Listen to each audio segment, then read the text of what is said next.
Hi, சேலவே info சேனலுக்கு உங்களை வரவேற்கிறோம். இன்னைக்கு நாம கடலுக்கடியில இருக்கிற மர்மங்களை பத்தி இல்ல, ஆனா கடல்ல நம்மள பாதுகாக்கிற ஒரு கண்ணுக்கு தெரியாத வலைய பத்தி பார்க்க போறோம்.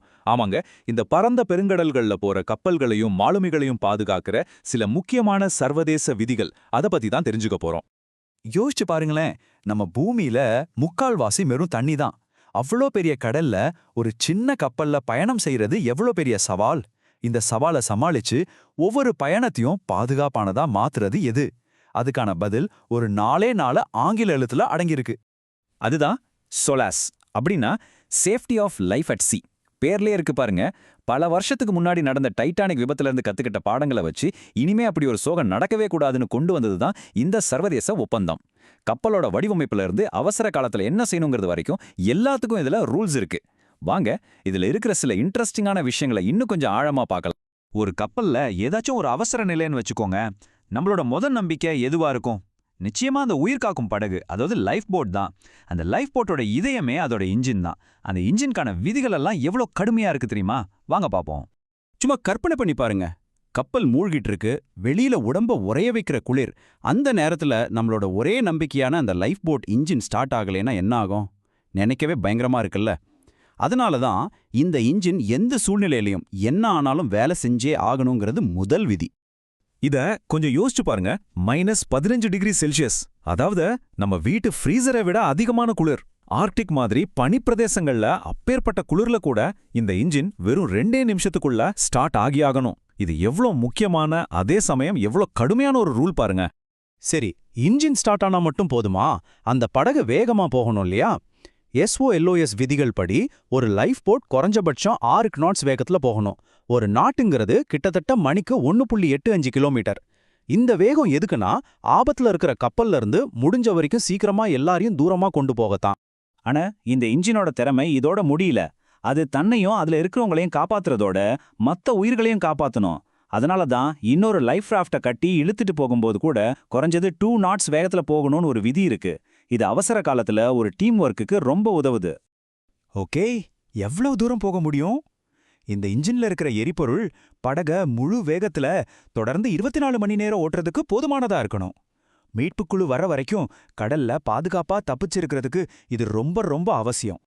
பாதுகாப்பை பத்தி பேசும்போது நம்ம பயன்படுத்துற எரிபொருளே ஒரு ஆபத்தா மாறிடக்கூடாது இல்லையா? அதுக்காகத்தான் அந்த எரிபொருளோட ஃபிளாஷ் பாயிண்ட், அதாவது ஒரு சின்ன தீப்பொறி பட்டா அது தீப்பிடிக்கிற வெப்பநிலை 43°C கீழே இருக்கக்கூடாதுன்னு விதி இருக்கு. இது அவசர நேரத்துல தேவையில்லாம இன்னொரு தீ விபத்து வரதை தடுக்குது. அப்பா, இந்த ஒரு விதி தான் இருக்கிறதுலயே ரொம்ப ஆச்சரியமானது.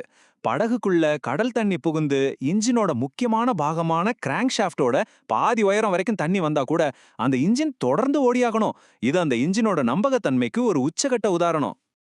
இதுவரைக்கும் ஆபத்து வந்தா அதிலிருந்து எப்படி தப்பிக்கிறதுன்னு பார்த்தோம். இனிமே ஆபத்து அதை ஆரம்பிக்கிற இடத்திலேயே எப்படி தடுக்கிறதுன்னு ஒரு அமைப்பை பத்தி பார்க்கலாம்.